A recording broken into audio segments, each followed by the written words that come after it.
ಕನಕಪುರ ಶ್ರೀ ಲಕ್ಷ್ಮೀ ವಿಲಾಸ ಮಹಿಳಾ credit cooperative society limited Kanakapura ಈ ಸಂಘದ 2025-26ನೇ ಸಾಲಿನ ವಾರ್ಷಿಕ ಮಹಾಸಭೆಯು ದಿನಾಂಕ 9/8/2026 ಭಾನುವಾರ ನಗರದ ರೋಟರಿ ಭವನದಲ್ಲಿ ನಡೆಯಿತು. ವಾರ್ಷಿಕ ಮಹಾಸಭೆಯ ಅಧ್ಯಕ್ಷತೆಯನ್ನು ಸಂಸ್ಥೆಯ ಅಧ್ಯಕ್ಷರಾದ ಸೌಭಾಗ್ಯ ಯು. ಕುಮಾರ್ ಅವರು ವಹಿಸಿ ಆಡಳಿತ ಮಂಡಳಿ ವರದಿಯನ್ನು ಮಂಡಿಸಿದರು. ಸಂಘವು ಉತ್ತಮವಾಗಿ ವ್ಯವಹಾರ ನಡೆಸುತ್ತಿದ್ದು ಯಶಸ್ವಿಯಾಗಿ ಮುನ್ನಡೆಯುತ್ತಿದೆ. ಸಂಘವು 372 ಸದಸ್ಯರನ್ನು ಹೊಂದಿದ್ದು 4.29 ಲಕ್ಷ ಷೇರು ಬಂಡವಾಳ ಹೊಂದಿರುತ್ತದೆ. 2025-26ನೇ ಸಾಲಿಗೆ ವಿವಿಧ ಠೇವಣಿಗಳಿಂದ 6.49 ಕೋಟಿ ರೂಪಾಯಿ ಠೇವಣಿ ಹೊಂದಿದ್ದು 4.52 ಕೋಟಿ ಸಾಲಗಳು ಹಾಗೂ ವಿವಿಧ ಸಂಘ ಸಂಸ್ಥೆಗಳಲ್ಲಿ 3.29 ಕೋಟಿ ಹೂಡಿಕೆಯನ್ನು ಹೊಂದಿರುವುದಾಗಿ ಮಾಹಿತಿ ನೀಡಿದರು. 2025-26ನೇ ಸಾಲಿನಲ್ಲಿ ಸಂಸ್ಥೆಯು 14.70 ಲಕ್ಷ ಲಾಭವನ್ನು ಗಳಿಸಿದ್ದು ಶೇಕಡ 12ರಷ್ಟು ಲಾಭಾಂಶವನ್ನು ಷೇರುದಾರರಿಗೆ ನೀಡಲು ಸಂಘ ನಿರ್ಧರಿಸಿದೆ ಎಂದು ವರದಿ ಮಂಡಿಸಿದರು. ಪ್ರಭಾರ ಕಾರ್ಯದರ್ಶಿ ದೀಕ್ಷಿತ್ ಕುಮಾರ್ ಎಸ್ ಸಂಸ್ಥೆಯ ಆರ್ಥಿಕ ವರದಿಯನ್ನು ಸಭೆಯಲ್ಲಿ ಮಂಡಿಸಿದರು. 2025-26ನೇ ಸಾಲಿನಲ್ಲಿ SSLC ಮತ್ತು ದ್ವಿತೀಯ PUCಯಲ್ಲಿ 60ಕ್ಕೂ ಹೆಚ್ಚು ಅಂಕಗಳನ್ನು ಗಳಿಸಿದ ಸಂಸ್ಥೆಯ ಸದಸ್ಯರ ಮಕ್ಕಳಿಗೆ ಪ್ರತಿಭಾ ಪುರಸ್ಕಾರ ನೀಡಿ ಸನ್ಮಾನಿಸಲಾಯಿತು. ಸಭೆಯಲ್ಲಿ ಸಂಘದ ಉಪಾಧ್ಯಕ್ಷರಾದ ತ್ರಿವೇಣಿ, ನಿರ್ದೇಶಕರುಗಳಾದ ಭಾರತಿ, ಭಾಗ್ಯ, ಉಮಾ, ಸೌಭಾಗ್ಯ, ಮಂಗಳ, ಪಾರ್ವತಿ, ದಿವ್ಯಾ ಹಾಗೂ ಸಂಸ್ಥೆಯ ನೌಕರರಾದ ಪವಿತ್ರ ಮತ್ತು KL ದಿಲೀಪ್ ಮತ್ತು ನಿತ್ಯನಿಧಿ ಸಂಗ್ರಹಕಾರರು ಉಪಸ್ಥಿತರಿದ್ದರು.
ಶ್ರೀಮತಿ ದಿನೇಶ್ ದೇವಿ ಅವರಿಗೆ ಧನ್ಯವಾದಗಳನ್ನು ಅರ್ಪಿಸುತ್ತೇನೆ.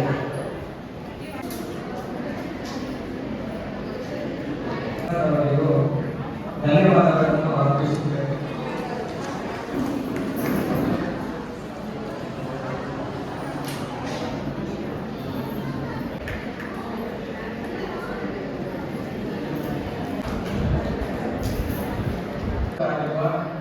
ಶ್ರೀ ಗಣೇಶ್ ಸರ್ ಅವರಿಗೂ ಗೌರವಪೂರ್ವಕವಾಗಿ ಧನ್ಯವಾದಗಳನ್ನು ಅರ್ಪಿಸುತ್ತೇನೆ.